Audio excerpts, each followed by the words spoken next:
Alright, baby. Let's ride. So here I am again. Once again, I'm on Taft Avenue. Once again, I'm taking this route. It's an old route for me. I used to take this route when I go home from work. But as I had mentioned in a previous video, the traffic on Taft Avenue tends to be on the heavy side. Well, not now. I mean, it's moderate to light, I must admit. But that's only because I was able to leave work early this afternoon. So it's still not that bad. Still a couple of hours from afternoon rush hour, so I said still not that bad, but I try to avoid going here or taking this route. I mean, not only do you have to deal with cars and SUVs, you also have to deal with delivery trucks, buses, jeeps. Yeah. I take this road this afternoon simply because of the bad weather.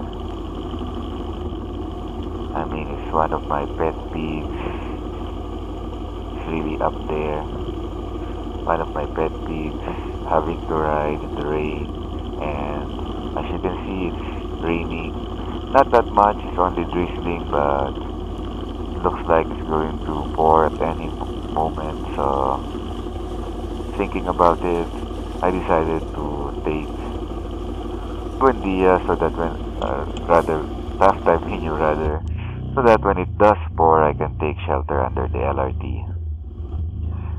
With that said, I took Taft Avenue all the way up to Quirino, and then I take Quirino towards South Super Highway. On South Super Highway, there's the Skyway, so if it rains, if it pours, I can take shelter under the Skyway. Yeah.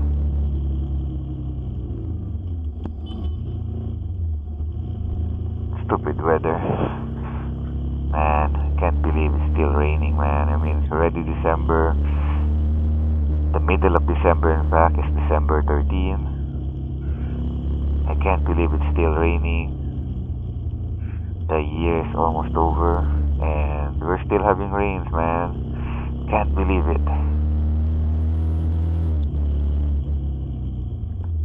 Pretty sure farmers and gardeners and such appreciate such weather, but me, I really hate it, man. I hate riding in the rain, not to mention having to put on your rain gear and such. But what can you do, man? Screw the weather. I really hate it, man. I hate it with a vengeance, so to speak. Bad weather aside, there's something I wanted to talk about. Recently, the president, that is the president of the Philippines, talked about motorcycles, talked about the situation here in the Philippines, not just in Metro Manila, talked about how bad the conditions on the road have gotten.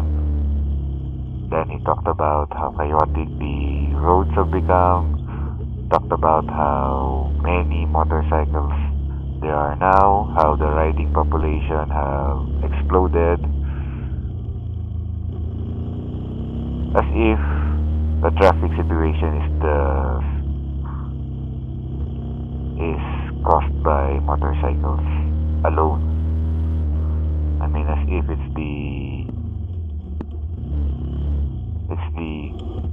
caused by motorcycles. People say he's a rider. Maybe he is, maybe he isn't. But doesn't really matter. The fact that he mentioned the traffic problem, the chaotic problem on the road, and motorcycles in basically the same statement or same issue or same speech rather. That's basically linking the traffic problem, the chaos problem on the road to motorcycles. And it's not really just motorcycles, in my opinion. It's not just the sole responsibility of motorcycle riders to maintain discipline on the road. I mean, it's everyone's problem. He mentioned that he was in favor of mandatory safety trainings, safety seminars for motorcycle riders. I don't know if he says that's a requirement for getting a motorcycle a driver's license for the first time, or if that's a requirement for renewal of your license. But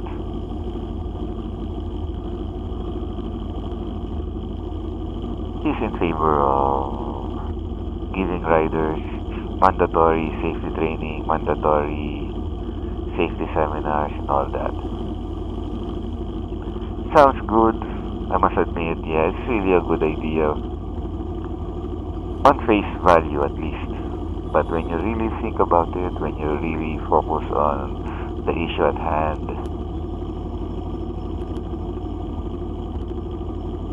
it's not that great an idea after all. Sure, other countries, if I recall correctly, if memory serves, in Japan they do that. Before you can even apply rather for a motorcycle license, you're required to undergo seminars and trainings, not just for safety, but for proper operation, for proper riding of the motorcycle itself.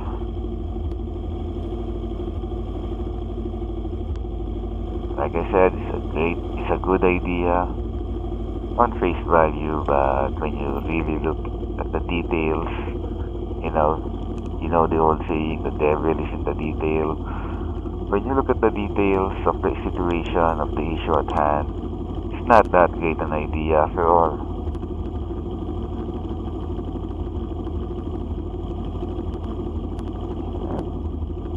You give seminars, you train the motorcycle riders, you discipline them, but if the drivers of the cars, drivers of the jeeps, and so on, the other people on the road are not disciplined, not trained in terms of safety and such, then having disciplined riders is not gonna mean much, man.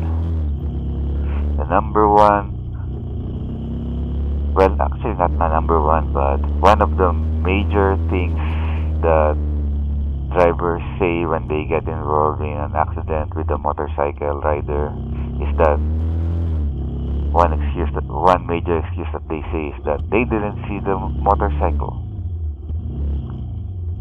Whether they saw the motorcycle or not, that's an excuse that is very common. I didn't see the motorcycle. One moment he was there, the next moment he's not. One moment he wasn't there, the next moment he was there. That just goes to show you that many drivers are not prepared for motorcycles on the road. So it stands to reason that if you're concerned about safety of the riders, then you shouldn't just give or just require the riders to undergo the seminars, but require everyone to undergo the seminars. Require drivers of cars, drivers of trucks, drivers of jeeps, require riders of small bikes, riders of big bikes, require everyone to undergo the seminars. Mandatory seminars for everyone, I say.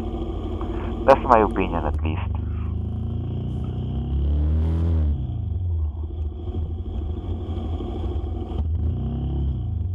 Yeah. Otherwise, if you only require motorcycle riders, it becomes a discriminatory policy, man. As if only riders are undisciplined, only riders are violators of traffic regulations.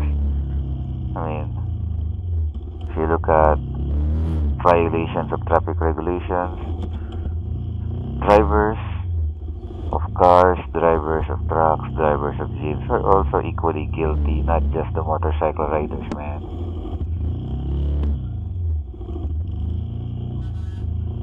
Well, that's my opinion at least on the matter.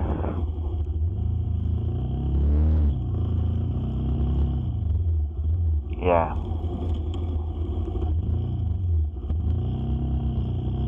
The president mentions that it's very easy to buy a motorcycle. It's quite cheap compared to a car. True enough, motorcycles are very cheap, particularly the small displacement motorcycles. And motorcycle dealers make it even easier for people to buy motorcycles. They give installment plans, installment terms that make the motorcycle peop, that make the motorcycle even easier to buy. But when you think about it,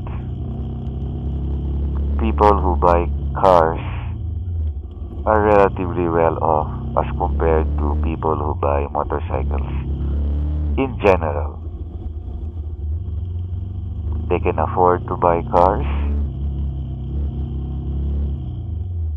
Car dealers give them installment plans that make it even easier for them to buy cars. Hence the exploding traffic problem for example, here in Metro Manila. There are more cars on the road, more cars, more vehicles on the road, more than the roads can handle. So, result, traffic problem, man. Traffic.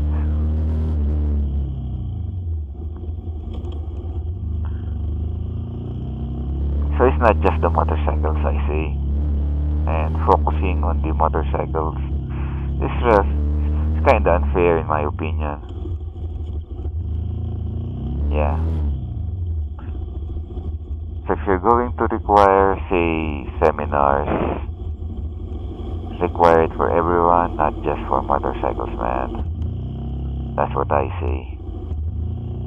Now, that's a good idea. Maybe even a great idea. Of course, I won't say it's a great idea because that's just what? Patting myself on the back and all that, but it makes what is seemingly a good idea into a really good idea, in my opinion at least. Yeah.